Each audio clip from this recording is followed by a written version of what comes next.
this. All right, so I am Kerry Cradit. Welcome to our first ever, I'm honored to be the first doing a Zoom call lecture. With all the changes in this last year, we haven't been able to in-person lectures in the office, and I've missed being able to talk to people, being able to interact like this. So welcome to our first ever Zoom event, and I hope I can do it well enough. This is new technology to me too, so we'll learn together a little bit. So I wanted to just talk about some very basic healthy eating information, and then just a little bit about some supplements that might be essentials that you could have at home, or things that you can use in the event of some health things that might be happening around you. So we'll get rolling. So I am not a medical doctor. I can't make specific medical recommendations. I can't diagnose. We can't treat illness in this office. Those are medical words. This information, anything I would say tonight, is purely for educational purposes. Nothing is intended as medical advice or individual recommendations. Seek medical advice and see an MD if you are concerned about a medical condition. I am a nutritionist. I have my bachelor's in nutrition from Madonna University. What we do in this office and what I do, I make nutritional recommendations that help your body function better. When your body functions better, the symptoms you're having may decrease. They might go away, because as your body's better nourished, it's able to handle the challenges that are happening inside. With food and nutrition, this is just a supplement to a healthy diet. Anything I say is not a substitute for medical care. So that's my disclaimer. So as far as simple dietary needs or simple recommendations, the body uses protein, fat, water, vitamins, and minerals for energy and to repair tissue. There are things such as essential fats and essential amino acids. Those are the proteins, but there are no essential carbohydrates. I'm not saying don't eat any carbohydrates at all. I'm just saying there's no such thing as an essential carbohydrate. Your body can make the other fuel it needs with healthy protein and healthy fats as well. So while vegetables can be great for some people, some might be more toxic to others. It depends on the individual for sure. The goal is adequate protein and fat to be utilized by the body, and limiting your refined sugar and refined carbohydrate intake.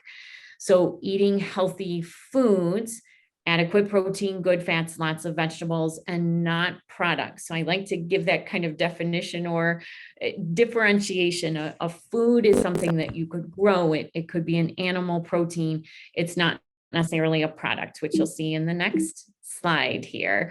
So this slide shows products. So when you're walking through a store, you're seeing a lot of bags and bottles and chemical products.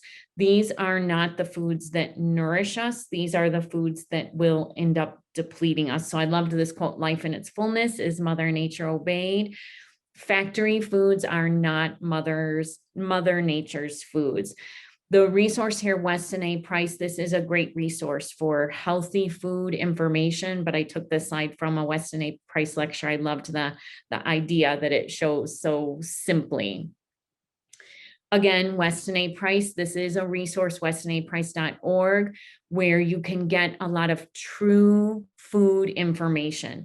So they talk a lot on this website about soy. They talk a lot about cholesterol, the myths about cholesterol and proper numbers for cholesterol. So I really love this website as a resource for truths and myths about food.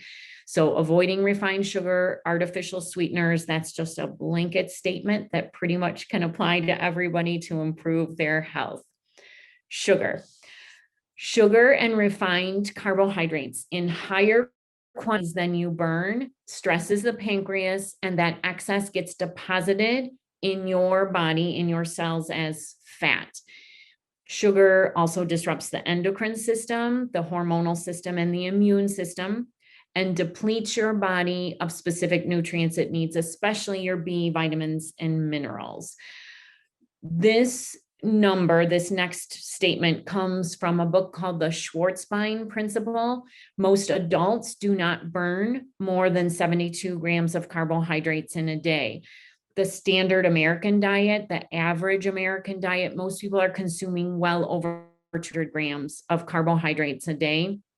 Even American Dietetics and American Dietetic Associations, their recommendations for the amount of carbohydrates someone needs in a day is still much, much higher than this quantity. So keeping those carbohydrates lower is what keeps the inflammation in the body lower in general.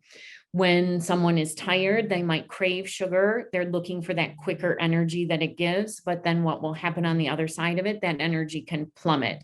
So then it's causing the body to do these more abrupt ups and downs, whereas using protein and fat as your fuel is going to keep those more moderate. It's going to keep those ups and downs a little more normal or a little more stable.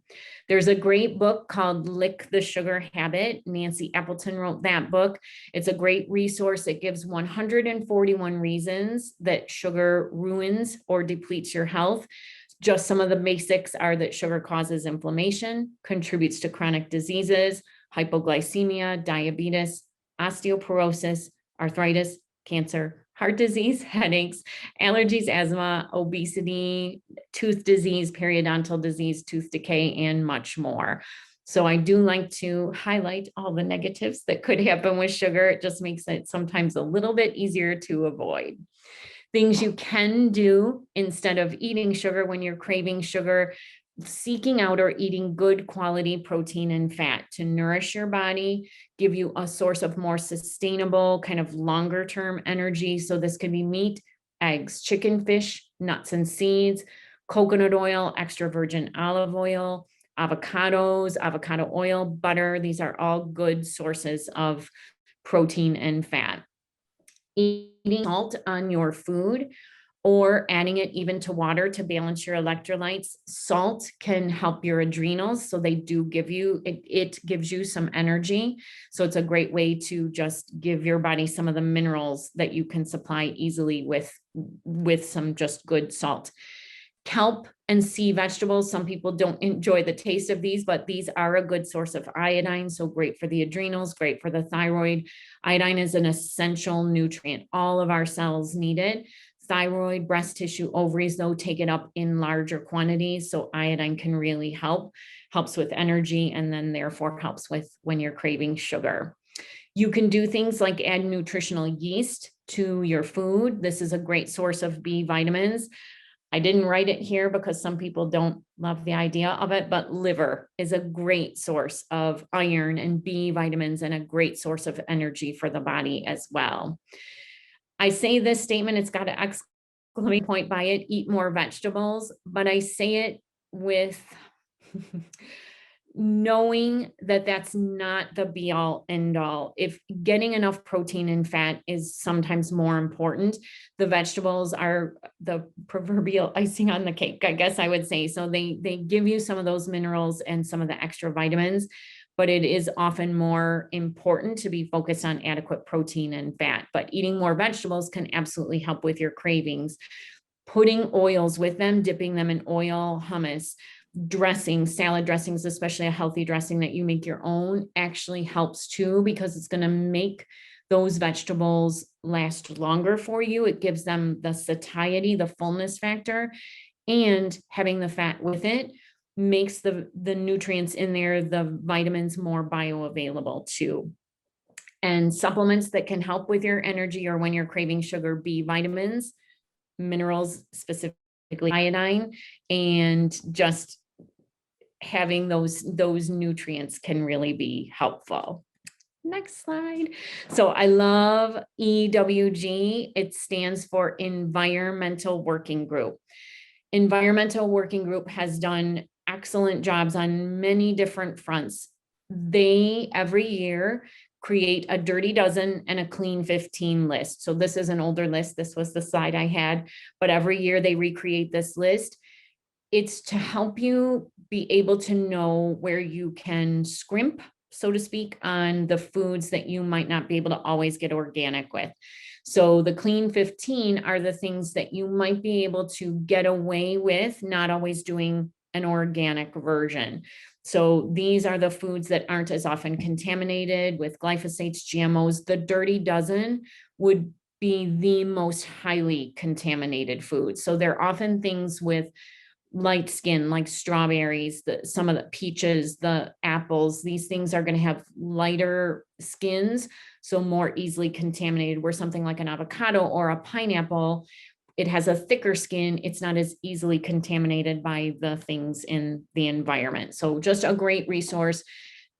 EWG also puts out a sunscreen list every year that helps you find good sunscreens. They have a database of products, body care products and things like that. So you can search your own body care products to make sure they're clean, but also look for cleaner options as you're purchasing things as well.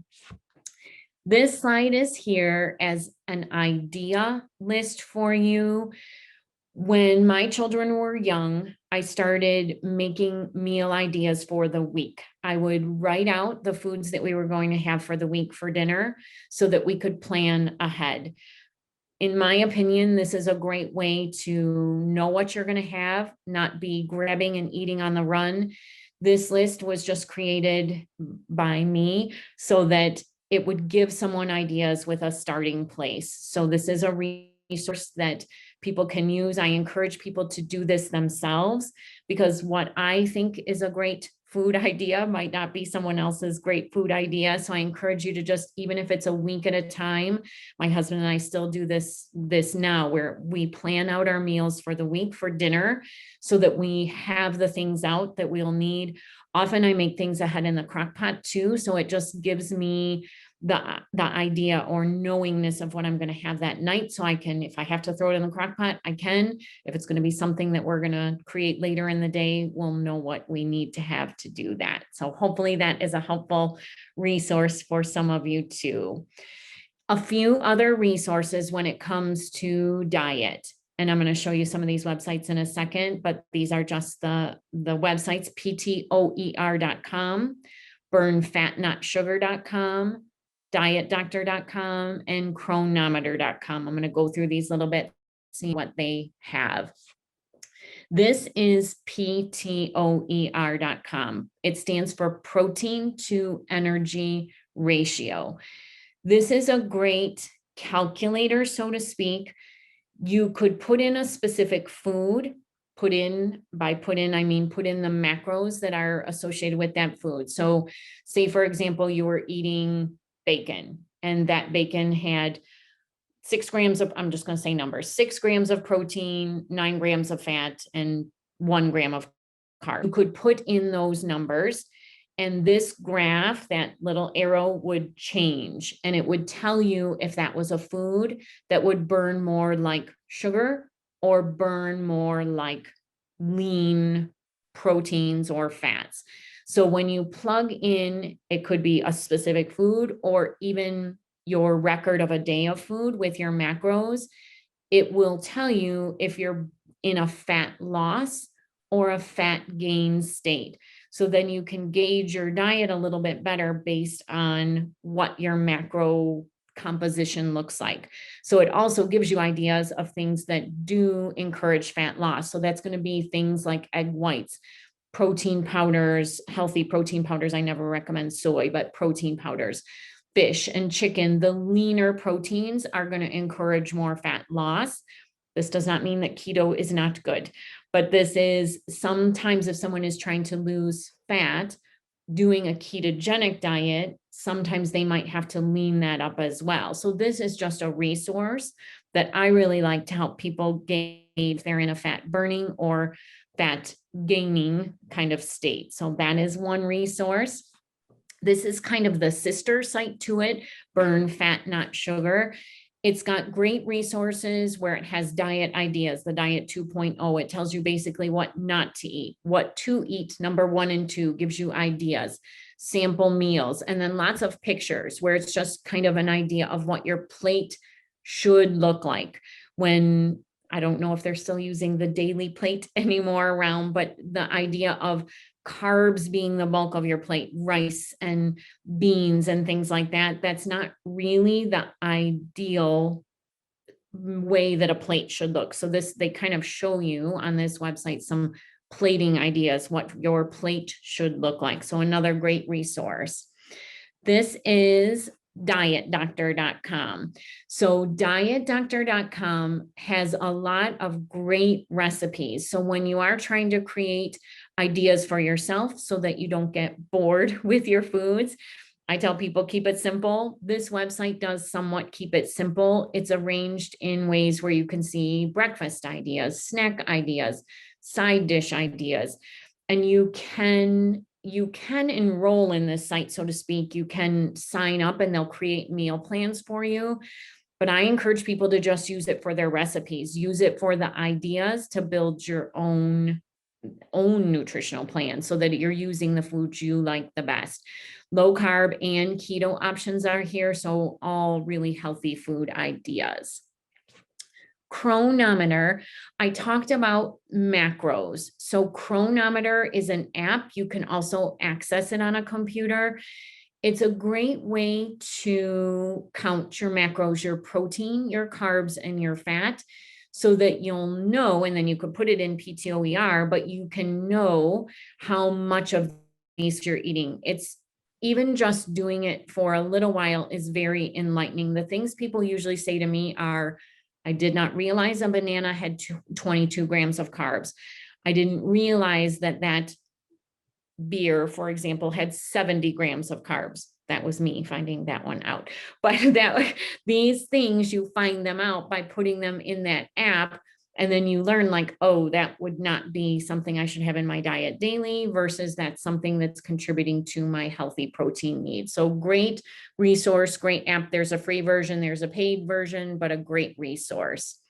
Something I do tell people to do, because our water systems are often toxic, filter your water at a bare minimum with a Berkey, or a Berkey, that's what's on here, but a bare minimum like a Brita or something like that. A Berkey is a really, really good system. We also are, I'm investigating for myself, a distiller, a home distiller. PureWaterInc.com makes distillers for the home too. If you used a distiller, you'd have to put minerals back in. But that's, and the Berkey doesn't take the minerals out. So that one's a great one for that. But the distiller would take minerals out. You'd need to add some minerals back in. But chlorine and fluorine are toxic to the body. I gave a resource here, fluoridealert.org, for more information on fluoride and fluorine and why they can be toxic to us. But filtering the water, if you need bottled water, the current best option I know is Mountain Valley. It's a glass bottle, big green bottle. They do also deliver, so you could get I think it's a 5-gallon or 5-quart, I guess it would be, jug. They do deliver it. You could buy one of those things at Costco to filter your water, but the Mountain Valley is the best bottled water I currently know of. And getting a shower filter. I wrote a resource here, aquasana.com, but getting a shower filter so that you're not getting the chlorine, fluoride on your skin as well. Moving on to some supplement essentials. So immune support essentials. I give some basics here first, things that anybody could do, not necessarily talking about supplements. So a lot of people are familiar with essential oils. Using essential oils, it's great for cleaning, diffusing. These are much healthier options for cleaning. I love Thieves. On Guard would be the doTERRA version. Thieves is the Young Living version. These are very antimicrobial, great oils to have around.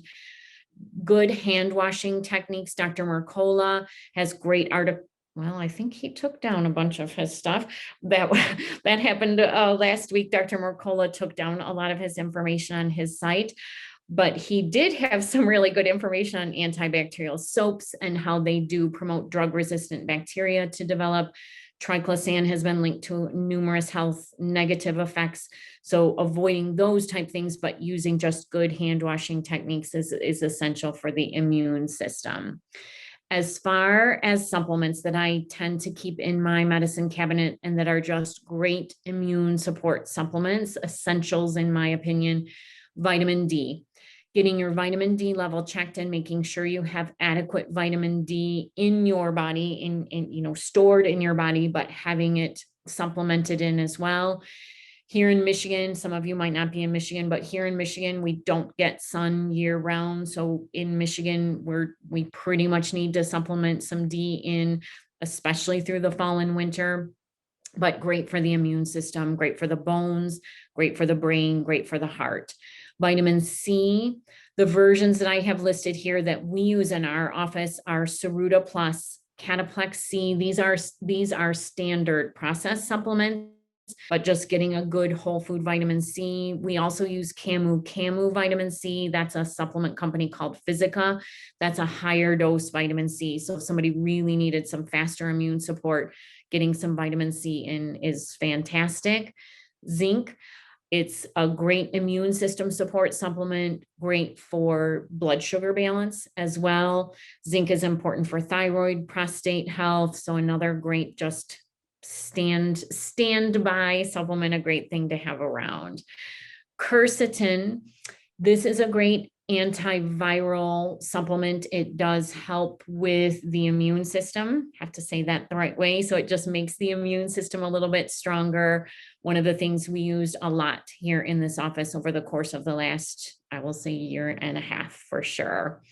Oregano, our version would be ADP. Biotics makes an oregano supplement. I think we do have one other version here too, but oregano is a nice, strong antimicrobial, really helps the immune system when someone is struggling with the immune system. Echinacea, we use Echinacea Premium by MetaHerb, but having a good Echinacea on hand supports the immune system. I tell people it's like putting glasses on your immune system. It helps the body see the things that shouldn't be there. Echinacea is also a great adaptogen. It just helps the body adapt. It helps the adrenals to adapt. So it makes the immune system work the way it should. It makes it turn on and turn off more appropriately. And last but not least, elderberry. Sambucus is the herbal name for it. We have core sambucus, but elderberry, a natural cough syrup, I will say, or a natural cough helper. So it helps the lungs, it helps with mucus. I use it a lot with kids if they're coughing and congested, but also great for adults, but it's a great option for children. Hope everybody's learning some good things here. General sort. So some supplements in general that are helpful, B vitamins. The reason B vitamins are at the top of the list, B vitamins get depleted by stress. They're depleted by sugar and alcohol intake. They're depleted by many processes our body has to do, and they're necessary for many processes the body has to do. So standard process makes Cataplex B, Cataplex G, and Inositol. This is a whole nother lecture in and of itself. Some people need specific Bs for methylation. Big word for detox. It's some people don't methylate great, meaning they don't utilize their folate or folic acid as well as they should. So some people would do really well on something called methyl B12 or a methylated B vitamin. Again, a topic for a whole nother big discussion at some point, but just knowing that that's something we work on very individually with people too, if they need help with their methylation or detox with B vitamins. Iodine, I already mentioned iodine. It's specific to thyroid health, specific to breast tissue health. Every cell in the body needs it. Here in Michigan, but Midwest in general, we are in what's called the goiter belt. So our soil is depleted. It doesn't have enough iodine in it. So iodine from iodized salt supplies enough iodine to prevent a goiter, but it doesn't supply enough iodine to be nutritional. So oftentimes iodine does need to be supplemented in. Many versions of this exist, especially people who are sensitive, like someone with Hashimoto would have to be very careful with iodine. So that would be something I would want, someone to work individually with a practitioner on. But some options that we have in this office, Mintran, organically bound minerals, iodomir, these are all standard process iodines. CT iodine is a higher dose iodine a company called Cellcore. That is a fantastic iodine, but one that would be a little touchier as far as if someone would kind of react or start to detox with it a little bit. But all great options for someone that needs iodine and is trying to give their energy a little boost, help their brain function a little better, and help their hormone health. Many people are deficient in magnesium. Magnesium is trickier in that different people will require different kinds or need different kinds or be able to absorb different kinds. But a couple great ones, we have magnesium lactate from Standard Process. Optimag Neuro is a powdered magnesium that really is well absorbed and helps the brain. The neuro part is it helps with brain and focus. Calcium, essential for bones, helpful to the immune system. Most people do, I'm not going to say most, a lot of people need to supplement in some calcium. So great sources, calcium lactate. CAL is another supplement company. Systemic Formulas makes Osteoprev, another great version that has a lot of different trace minerals in it too. So if someone was working with us individually, we would be recommending things very specifically for an individual, but just all ideas for you. And last but not least, CT minerals. This is a blend of 69 different plant-derived trace minerals with amino acids. It is great if someone is distilling their water. It is great if somebody has reverse osmosis water that they need to put some minerals in.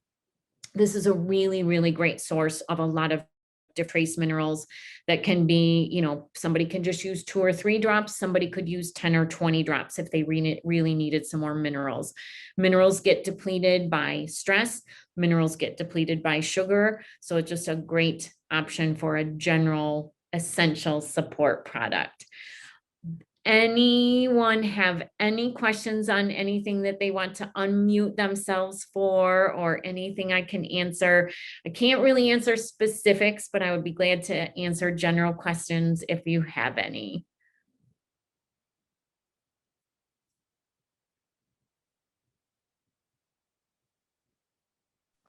Well, Kerry, no one, yes, no, I was going to say nobody has any questions.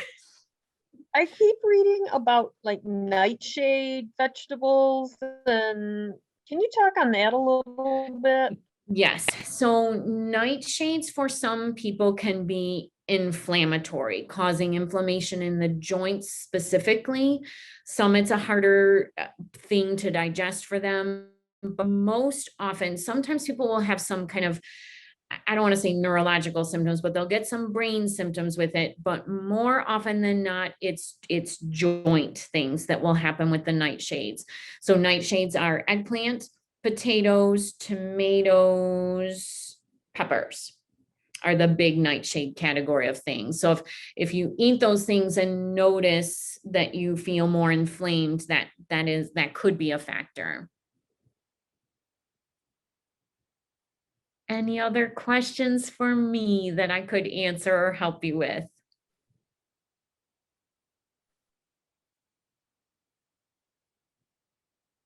Well, I will say this certainly, at least in part, felt more interactive for me than my last lectures where I had to stand in front of a camera and just talk to myself or my cat that was sitting there. So I'm really glad you joined me. I hope you learned something from this. We would love for you to reach out to us if you do want more specifics. I appreciate you watching. We are going to post this to Facebook and YouTube. So once we post it, if you feel so inclined, we would love it if you liked and shared it. And if you would like any more information on our nutritional programs, you can call the office, or you can always email the office too. It's intake, INTAKE, at thenhcaa.com. I'll give you another minute. If somebody has any questions, I'm going to look over at the chat and see if anybody has said anything. Awesome. Alert. Audio now unmuted. Hello there. Hello. This is Jerry. I really appreciated your. I was trying to let you know that I could hear you, and then my computer cut me off. But anyway, I really appreciated your get together this evening. It really helped. You were talking about, you had a list of foods, and you didn't read them.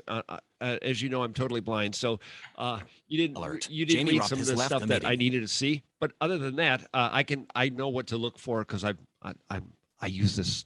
I use a lot of the Darren Schmidt stuff. So I've got another chat. I'll answer this. I've got a chat here. Are fruits considered sugar and should they be avoided? Fruits are sugar. Absolutely. Fruits are all carbohydrate. They should not necessarily be avoided. That very much depends on the individual. So if someone's diabetic, they would absolutely have to limit their sugar intake even from a fruit category. If somebody's metabolically healthy, or if their blood sugar is pretty stable, they could absolutely have some fruit. What I tell people is I use fruit very limitedly. I bought 2 nectarines on Sunday. I had one on Tuesday. I will probably eat the next one later in the week. I won't buy fruit again for a little bit. I eat it limitedly. I will have it at an event, at a party. I'll have it once in a while when things come into season. I try to eat locally what comes into season. So it's one of the ways I kind of know what my body might want based on where I live. So if berries are available because they're in season, I might have a few berries. If cantaloupe and watermelon are in season, those might be things I would partake in a little bit. But I'm not going to eat fruit like kiwi from other places year round. It's going to be a more often than I'm going to eat what's locally available. I might have an orange a few times in the winter. So not at all that it should be avoided, but kind of used in moderation or small quantities. Hopefully that answered that. I have another question here. If I had to pick 3 or 4 of the top supplements, which ones would I recommend? I already take Cataplex B, Mintran D, calcium with zinc. My pill box is full. 3 or 4 of my top supplements. Oh, that is really hard. I can do it. I love Inflammatone. Inflammatone is a homeopathic supplement, but it helps with sore throats, fevers, it's headaches. It is a very versatile supplement. So I would say that's why that's in my top 4. It's a liquid. It's something that can be easily traveled with. I would have to say it's in my top 4 because of all its versatility, can be used easily in kids as well. Saruta Plus is in my top 4 because it is a source of whole food vitamin C. So you can, I don't want to say megadose it, but you could megadose it, which I have done in the past. It is great for the heart. It's great for circulation. It's great to help the immune system, especially when there's viral load.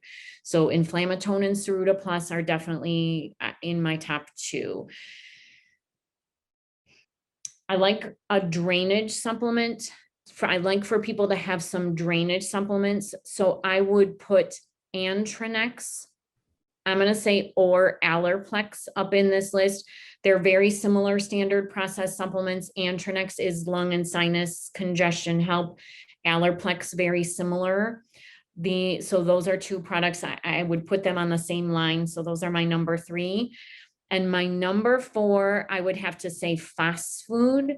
Again, this is another liquid, but fast food is a rescue type supplement. Fast food helps with stones, like gallbladder stones, kidney stones. It helps with nausea, indigestion, digestive upset. So if they're vomiting, fast food can help to stop the vomiting. It is a great helper to mineral assimilation.